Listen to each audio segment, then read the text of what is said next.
Fugitive diamond trader Mehul Choksi, accused in the 13,500 crore Punjab National Bank scam, has been arrested in Belgium.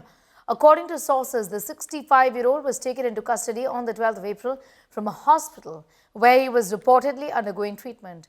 His arrest came at the request of Indian agencies, including the CBI ED, which had secured non-bailable warrants against him from Mumbai courts. Choksi, who fled India in 2018, had been residing in Antigua and Barbuda before recently relocating to Antwerp, Belgium, with his wife Priti Choksi, who is a Belgian citizen. Now, in 2024, in the month of September, India formally requested for his extradition, but his legal team opposed it, citing his blood cancer diagnosis. ED officials, however, argued that he was capable of returning to India for treatment, just as he had travelled from Antigua to Belgium. Choksi's legal team is now preparing a bail plea. He is expected to oppose his extradition in Belgian courts. The central government has welcomed this development, with officials saying that Prime Minister Modi had vowed not to spare those who looted the country and to recover the stolen money. But all I can say is that he has been arrested, and it's a client-attorney privilege communication. Other details I'll not be able to give you, but this I can confirm that yes, my client has been arrested. He is in prison at the moment, and the legal remedy that we have is that we'll be filing an appeal, and there we'll be making a request that he should be released and he should be permitted to contest his case without being in custody. What the grounds of the arrest explained to him during the time of the arrest? If so, what grounds has he actually been arrested? It's a procedure. It's a procedure. All details are yet to come to me. So at the moment, I'll not be able to divulge all the details. Are you planning to challenge his arrest and ask for bail? There the procedure is that the extradition request itself is challenged, the process is challenged by filing an appeal, and during that appeal you make a request there that my client should be permitted to contest the same without being in custody because he is not a flight risk and because of his medical condition. So are you planning to apply for bail as well? That's a request made. It is not technically called bail. That's a request that you make when you file an appeal.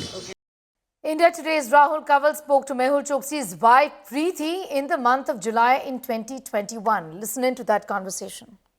Antigua Prime Minister came on record with India Today to say that Barbara Jabarika, this lady who travelled with Mehul Choksi to Dominica, was his girlfriend.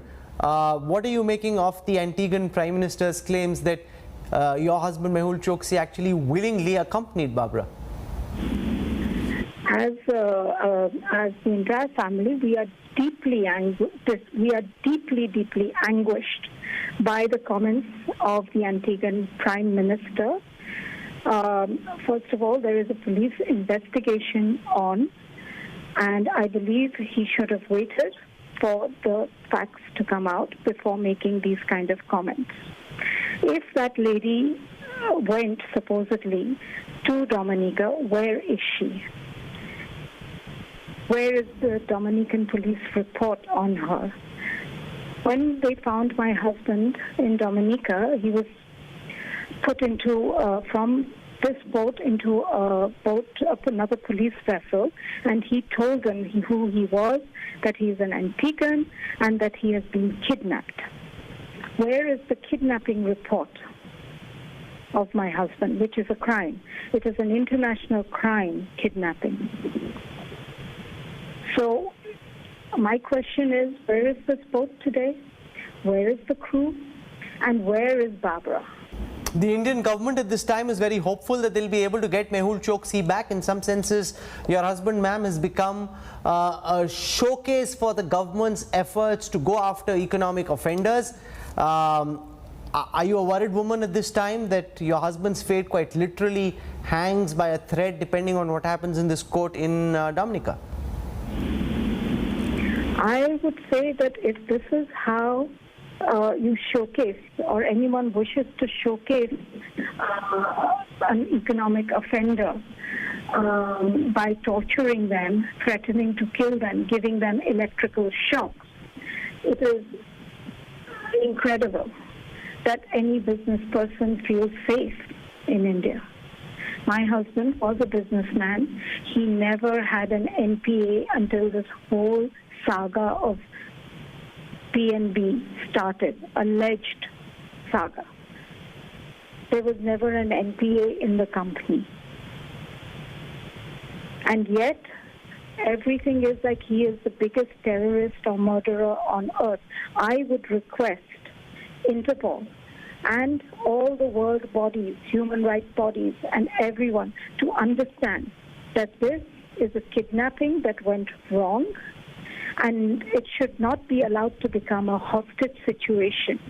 My husband is a citizen of Antigua and Barbuda, and it is the duty of Antigua and Barbuda to look after their citizens. They must take him back.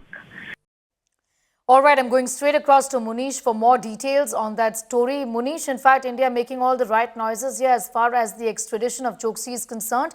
He's been arrested. Give us a sense of what are the Indian authorities now planning? What will be the possible next course of action? You know, is it going to be far-fetched then to think that very soon this man too is going to be extradited back to the country? Well, Sneha, India is very hopeful that this time they can bring Mehul Choksi here in India to face the law. But this is not going to be an easy one because there are multiple complications. As far as Mehul Choksi is concerned, remember, he gave away his Indian citizenship. He is an Antiguan citizen as of now, and he has tried his best in the past not only to evade the arrest by the Central Bureau of Investigation and ED, but also he has roamed around the world, but he was not caught by the Indian agencies. Remember, previously also, if you go by the timeline, Sneha, and one has to understand how crucial this is, a week before the FIR was lodged, he fled from India to US. The moment he was located in the US, he went to Belgium. The moment he was located by the Indian agencies in Belgium, he went to Antigua and he surrendered his his Indian citizenship, and he became an Antiguan citizen. Now this time, 6 months back, he was located by the Indian agencies in Belgium while he was taking treatment for blood cancer. A month back, the Indian authorities submitted the documents, and based on which he was arrested on April 12. But now, what is important here is a 1 week time which the Indian agencies and Indian government is getting, because the bail hearing will take place in a 1 week. The strategy is very clear as far as Mehul Choksi is concerned. They are going to present that Indian government has been involved in a kidnapping attempt previously, an allegation which has been denied by the Indian government. And second, his health ground. The lawyers of Mehul Choksi will be presenting the humanitarian ground, saying that he is suffering from blood cancer, he should not be sent to jail. If he is sent to India, then he will not be treated very well. But as far as Indian agencies are concerned, they will be presenting the case that he is a person who has not only defrauded 13,000 crore of Indian government, of Indian bank, of Indian people, but he is someone who criminally conspired with the other accused also, and they might give reference of Nirav Modi also, who was a co-accused in the case, who has been arrested by the UK authorities, who is in prison, and he has been the extradition order has already been given by the Supreme Court that he should be sent back to India. So these are the grounds based on which India will be hopeful that he should be extradited to India. But Sneha, it is going to be a difficult one, because even if the court favors Indian authorities, Indian government, extradition is a judicial process, and it will take at least 3 to 4 years for the Indian agencies or Indian government to get back Mehul Choksi if everything goes in favor of India. Right. I'm going to thank you for the moment, Munish, getting in those details and putting that story into perspective. Perhaps extradition will be a reality, but not anytime soon, is what Munish Pandey is telling us.